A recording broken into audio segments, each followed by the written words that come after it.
21번 봅니다. 21번. 농어촌 주택, 고양주택의 양도소득세 과세 특례 해가지고 한번 봅니다. 이게 뭐냐 하면 조특법에서 나온 이야기인데요. 이제 요거 상세한 내용은 이제 유튜브도 있습니다. 유튜브도 좀 보시면 되겠고, 유튜브는 네이버나 유튜브 가셔가지고 황경진 뭐 1229강 이렇게 하면 됩니다. 황경진 1229강 이런 식으로 보셔도 된다. 할 수 있겠죠? 자, 넘어갑니다. 예로 하동에 집을 샀다, 거제에 집을 샀다, 밀양에 집을 샀을 때 주로 이제 예로 창원도 마찬가지. 창원 사람이 하동을 샀다.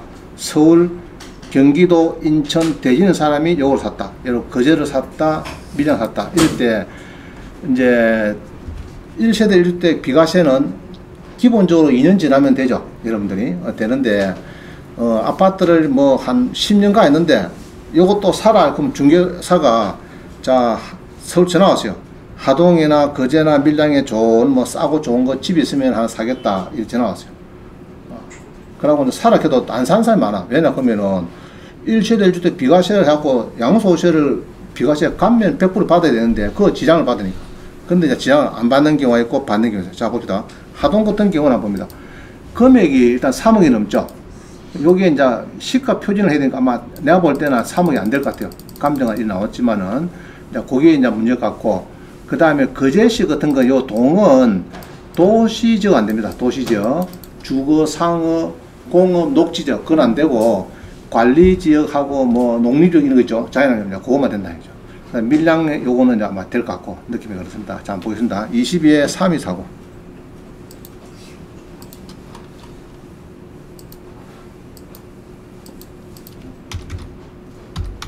자, 봅니다.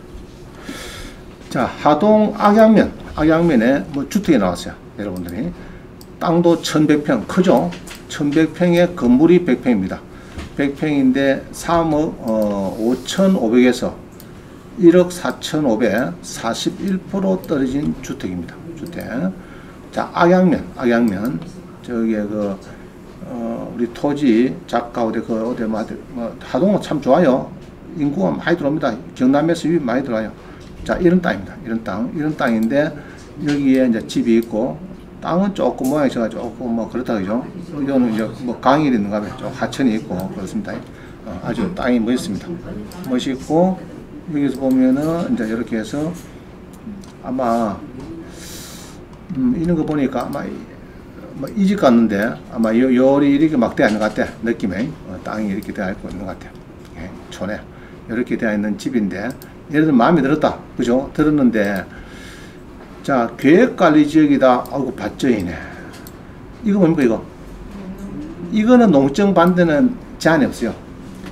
농증 신청서만 하면은 영농계획서도 필요 없고 그냥 농지정 신청서하고 농업경영계획서 두 개 내야 되는데 신청서만 내면 돼요. 개인이나 법인이나 종중이나 아무나 됩니다. 대한민국 누구든지 그냥 해도록 하면 해줍니다. 요거는 아주 농지에서는 버린 자식이야. 그냥 네가 알아서 뭐 하든지 임대를 하든지 네 마음대로. 근데 문제는 계획관리. 여기 이제 문제예요. 요거는 농지에 받아야겠죠. 요거 두 개는 잘 받아야겠네요. 그죠? 대지는 상관없는데. 자, 이렇게 땅이 많네요. 자, 요런데 이제 하동에 이렇게 이제 있습니다. 농증을 내야 되겠죠. 이제 여기 이제 아까 그거는 상관없는데 두 필지가 문제입니다. 자, 하여튼 여기에 땅도 넓고 요 땅을 내가 이제 샀을 때 근데 평수가 원장님 평수가 1000평이나 되고 건물이 90평이라도 넘어도 문제 없느냐. 원래는 대지하고 건물 제한이 있었어요. 이게 몇 년 전에 다 없어버렸어요. 대지 건물 제한 안 하겠다. 하여튼 막 주택이면은 막 크게 문제 안 삼겠다 이런 겁니다. 자, 그래서 낙찰을 받으면은 크게 서울의 아파트에서도 문제가 없다 이렇게 보여집니다. 자, 그 다음에 거제 봅니다. 거제는 22에 70, 20797.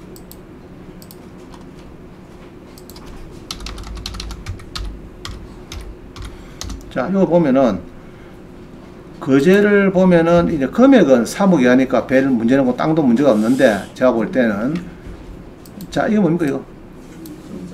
이런 건 안 됩니다. 알겠죠? 이게 도시지역은 안 됩니다. 도시지역이 뭡니까? 도시지역이 주거, 상업, 공업, 녹지 4개 도시지역. 그 다음에 비도시지역은 됩니다. 뭐 계획관리, 생산관리, 보전관리, 농림지역, 자연환경지역. 이제 그거는 상관없어요. 자, 이게 딱 여기서 딱 탈락. 이거는 사면은 집이 두 채 되는 거예요. 그럼 서울 사람들 사면은 만약에 이건 두 채 제한을 받으니까 아주 조심해야 됩니다. 이런 거는. 자, 뭐 가격은 적당하죠. 많이 떨어졌죠. 뭐 이래갖고 한 뭐 26%까지 하도 부지런히 떨어지네. 부지런히. 그제도 예 부지런히 떨어졌다. 그죠? 26%까지 떨어졌다. 그래서 참 인구가 소멸되면은 참 걱정입니다. 걱정. 그죠? 예, 인구가 소멸되면은 여러분 농지도 잘 해야 돼요. 농지도. 목지 있으면 되죠. 농지 연금 받으면 되는데 나중에 농지를 팔겠다 이래 됐을 때 뭐 살 사람 없고 농증 뭐 발급하는데 그렇게 까다롭게 굴을 사면은 누가 사주겠어요. 그게 농지 정도 좀 완화할 필요가 있어요. 자, 그 다음 밀양의 공매다. 공매에 1억 1000인데 5300에 떨어졌다. 밀양에. 그러면 2022에 09000-003. 자, 요게 단독주택이 하나 공매에 조그마한 1억 1800 전화 왔어요.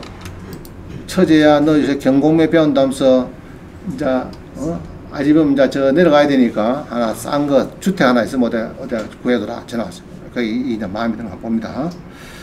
자, 공매는 공매 검색 가서, 그죠? 열리죠? 열리가고 보니까, 자, 어떻습니까? 밀양집인데. 밀양이 참 좋죠? 밀양. 밀양의 땅이 1100평에 건물이 48평. 그죠? 대지가 한 104평의 건물이 있고, 미등기도 깨주고, 그죠? 뭐 이렇게 깨주나. 시청에서 이렇게 해서. 자, 이렇게 보는데, 자, 주택이 어떻습니까?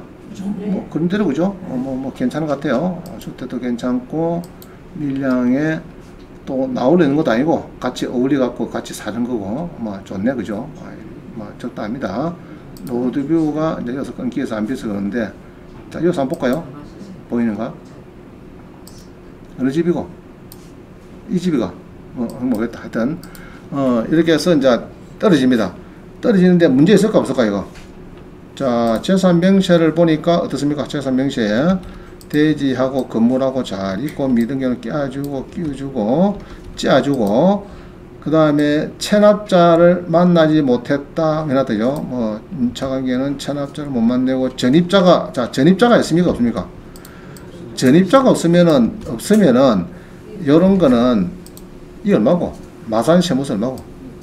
63억 5,800. 이야, 확실하네. 그죠? 빚은 이 정도 있어야 돼요. 체납단 63억. 은행 대출은 700억. 부실이 돼가지고, 이렇게 있어야 좀, 그래도 좀 사업했다를 보지. 뭐, 꼴랑 뭐, 1억, 2억, 3억, 체납돼갖고, 그거는, 이분한테 가면 잽이 안 되는 거야. 이분 만나면, 큰형님, 이렇게 됩니다. 형님. 해야 됩니다. 자, 그럼 이게 이제 문제 있다, 문제 없다. 문제는 없어요. 얹고, 적당하게 낙찰 받으면 되겠고, 이런 거를 이제 낙찰 받았을 때, 서울 사람들이나 창원도 마찬가지. 창원에서 있는 사람들이 이거 받아도 전혀 창원의 뭐 주택수에 포함이 안 됩니다. 안 되니까 편안하게 받으시면 된다. 이해가시죠? 자, 이제 사례를 했으니까 이제 봅니다. 이제 1세대가 2003년도 8월 달부터 2025년 연말까지, 그 문제입니까?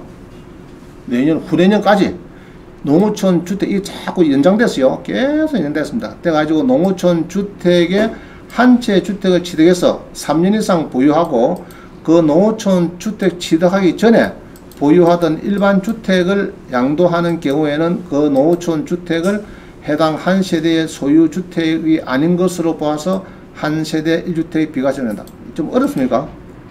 취득하기 전에 보유하던 일반 주택을 양도할 때 그 농어촌 주택을 해당 한 세대 소유주택 아니라는 거 본다. 비과세한다. 뭐, 이 내용은 아시겠죠? 기존 아파트 하나 있는데, 요거를 샀을 때 두 세대로 보느냐? 아니다. 언제까지?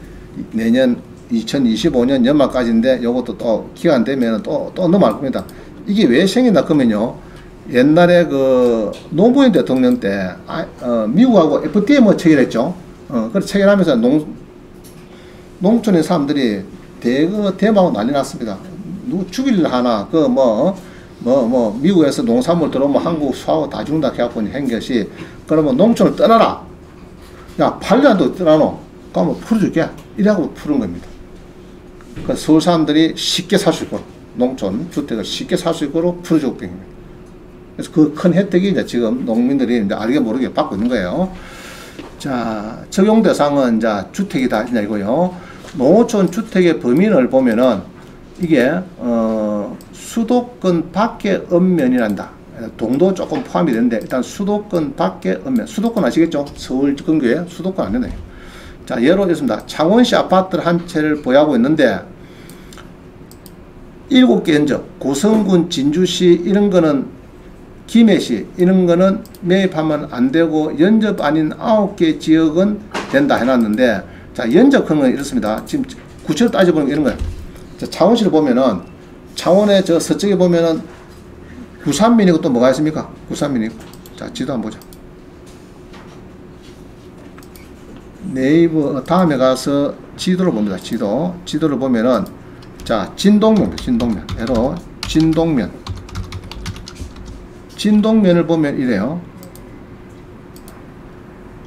자, 진동면이 요리 되고 창원이 굉장히 넓습니다. 이렇게 넓어요. 창원이 넓은데 이 오른쪽 보면 진동면이 있고, 오른쪽에는 무슨 면입니까? 이는 무슨 면이에요? 구산면. 자, 오른쪽은 구산면, 그 다음에 왼쪽은 진동면. 또 이게 뭡니까 이거?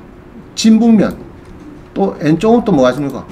진전면이 있죠. 자, 이렇게 봅니다. 자, 그러면은 이게 구산면이고 진동면이고 진북면이고 진전면이 있는데, 여기에 구산면하고 진동면 넘어선 진북, 진전은 연접이 아니다 이렇게 보는 겁니다.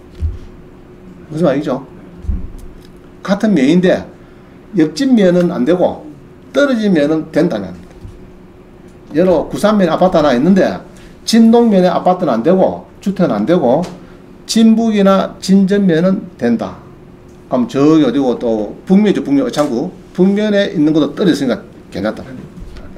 그렇게 해석합니다. 연접하는 거는 그렇게 해석합니다. 연접은 그렇게 해석합니다. 그렇게. 그 연접은 시가 아니고 개정해서 시는 삭제가 됐습니다. 2014년에 삭제가 되어버렸고 좁게 읍면 연접 아니라면 대상이 된다. 창원시 경우 어창구 북면과 진전면은 연접으로 보지 않는다. 그럼 세분하면은 마산 하포구 구산면하고 진동면은 연접이고 진전면 진북면은 연접입니다. 대강 이해를 하시겠죠? 그만큼 연접은 범위가 좀 좁아요. 좁습니다.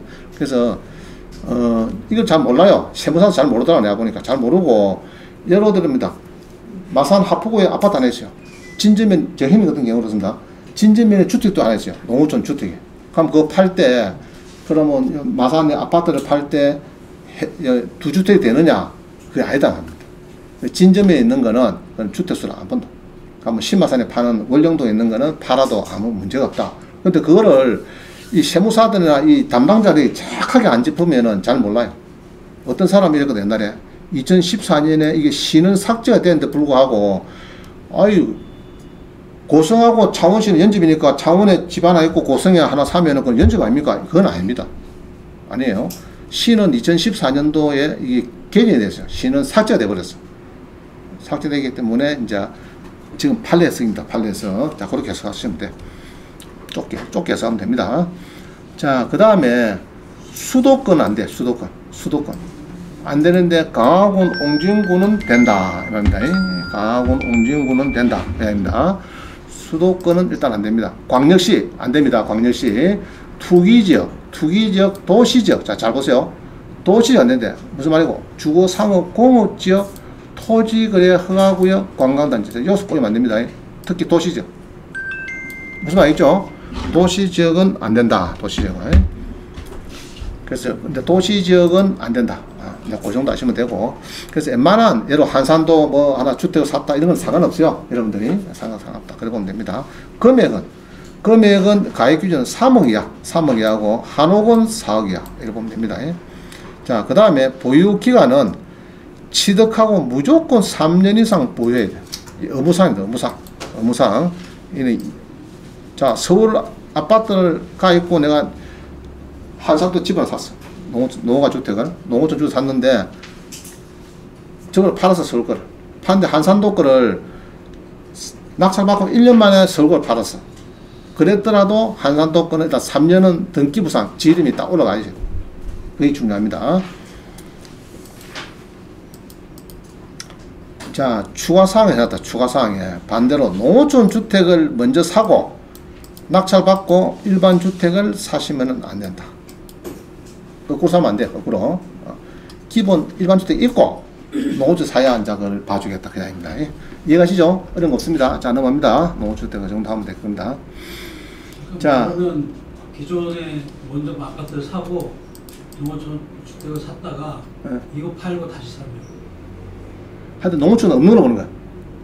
없는 건 상관없죠. 일단 농어촌 주택은 없는 걸 보는데 그럴 때 이제 농어촌 주택을 3년 동안 보유를 하는 게 중요하고요. 등기. 그럼 하나 또 사는 건 상관없어요. 이제 그거 이제 끈끈이 계산하니까 기존 파는 거는 양수에 없다 이 말이죠. 그럼 새로 산 거는 이제 서울에 뭐 더 샀다. 그거는 이제 기간 마찬가지 2년 지내야 되겠지. 그죠? 최소 2년이 지내야 비과세 되겠죠. 자, 22번. 깡통 세입자만 낙찰받고 채권 상계 신청하는 거 아니다. 1번 건의당 건이 된다. 자, 한번 봅니다. 무슨 말인지. 07-34339.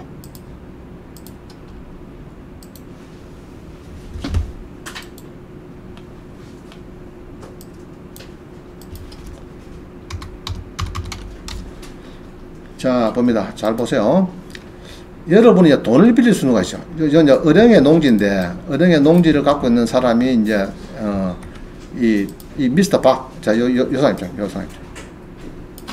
자, 미스터 박이 돈을 빌려주세요. 미스터 박이 자기 친구한테, 성의 같네요. 친구한테 은행 설정 있고 담보를 잡았어요. 돈을 빌려주세요. 이순이 잡고. 자, 그럴 수 있겠죠. 근데 설정이 작으니까, 600만 병이 안 되니까, 돈 좀 빌려도 않겠네. 주기는 싫은데, 꼭 빌려도 않게, 그럼 니 그 농지가 뭐 그 담보 해줘라. 4천만 잡았어요. 잡았는데 이자가 안 들어와. 그럼 뭐 잡니까? 안 들어오고 은행에 안 들어오고 은행에서 경매였습니다. 자, 요럴 때 이 미스터 박이 이 농지가 한 8천 가다가 여로 2천쯤 떨어질 때 가만 놔두면 1,000만 원 팔려고 은행 600 가고 경매비 200 가고 지 200 올 것 같아. 느낌에.